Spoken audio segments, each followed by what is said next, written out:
Ooh, it's tea time. It's tea time with Mary. Hello, good morning. Welcome back to Tea Parties on the Internet. I am your host, Miss Mary Lou, and it is so wonderful to see you back here on the Miss Mary Lou channel. Shoot. Oh, I'm feeling a little tired today. Good thing I got some tea. Would you expect anything else? Probably not. My dear Tea Time fam, I have never done a tea basics video. What? Shout out to Lance for reminding me that this is a thing I need to do. I am so excited. We are going to be going over the basics of black, green, and white tea, talking about like what the differences are, how you brew them. So if you're looking to get some knowledge, hang on around. We're gonna have a good time. But before we move on to our main topic today, if you are not subscribed to the Miss Mary Lou channel already, you are seriously missing out. Please hit the red subscribe button below and the little notification bell so you know when I upload. It's gonna be great. I'm excited. So, what is tea anyway? Well, the teas we are going to be talking about today, black, green, and white tea, all come from the same plant. That's right, they are all siblings to one another, and yet how freaking different are they? So different. The actual tea plant, Camellia sinensis, is an evergreen bush originally native to India and China. And the different kinds of tea that we are familiar with from this plant all have to do with how the leaves themselves are treated. Black tea is when the regular adult leaves are allowed to fully oxidize after they have been picked. This process starts as soon as the leaves are picked, and when they oxidize, so basically like things happen when oxygen's around and it turns dark and gets all shrivelly and delicious. This fully oxidized tea leaf that we all know and adore is generally characterized by a darker colored leaf. The brew itself is somewhere from reddish to amber, and it's characterized by more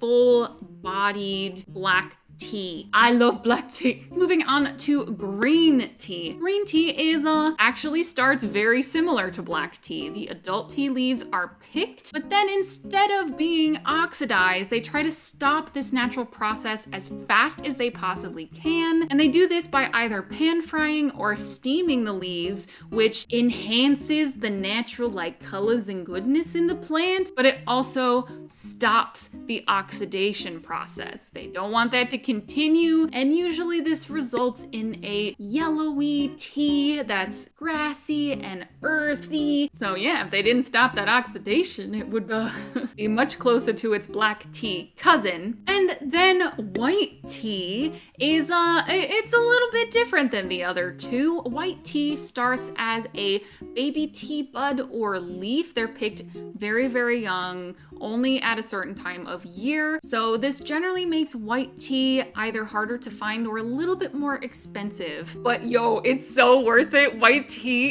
it's so good. So these baby leaves are picked and then either allowed to just dry in the sun, sometimes like very, very lightly steamed under controlled circumstances. It's the least processed out of all of the other teas. So generally, if you're talking about like antioxidants, white tea is going to be even higher than its well-known antioxidant powerhouse green tea because it's usually just not messed with, so it retains the most of the goodness, you know? And fun fact, oolong, which is not technically as a part of this tea basics today, is actually between a green tea and a black tea on the oxidation scale.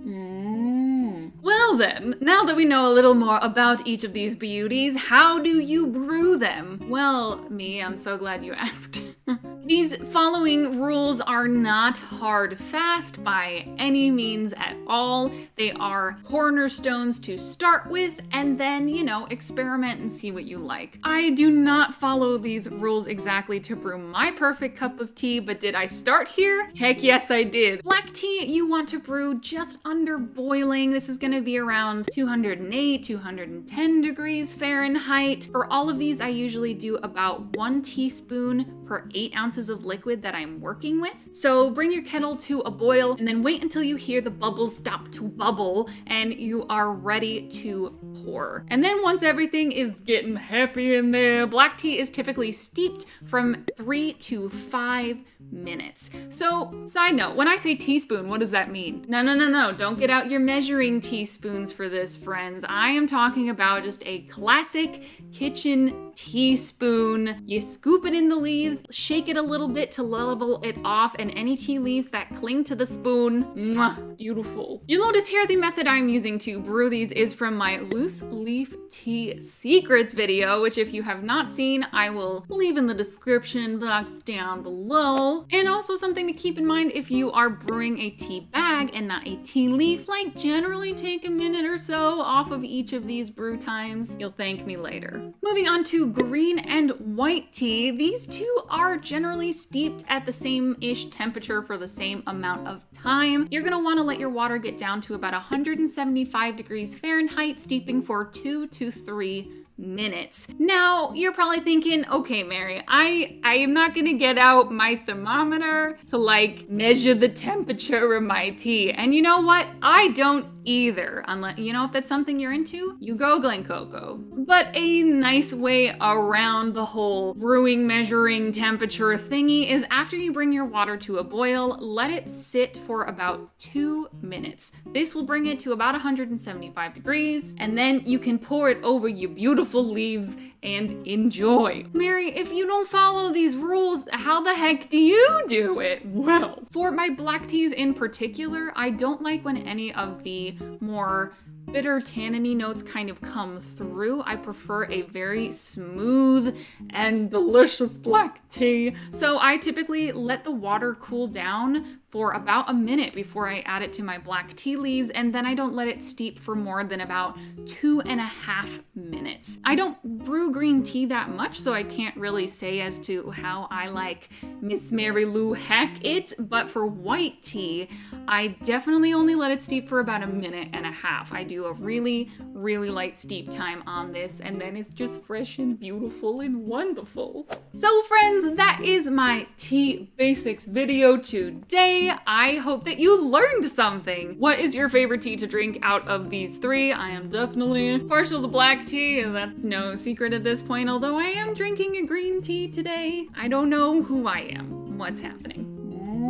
And again, you know, all these things are not like hard and fast rules for every single black, green, and white tea that you will encounter, but I thought like doing a tea basics video was a good way to do this, you know? That's it for our episode today. I love you all so much. And last and most important of all, I hope you have a wonderful day. And I will see you on Thursday for the podcast. It's tea time with Mary. A one, a two, a scoobity-doobity-doo. Thanks for watching Tea Time with Mary. I hope to see you real soon.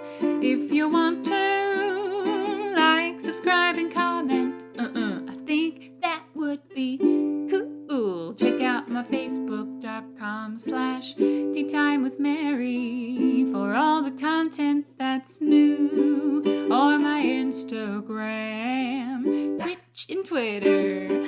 I'm at Miss Mary Lou. So thanks again for joining us, and thanks for being a friend. We'll see you next Tuesday.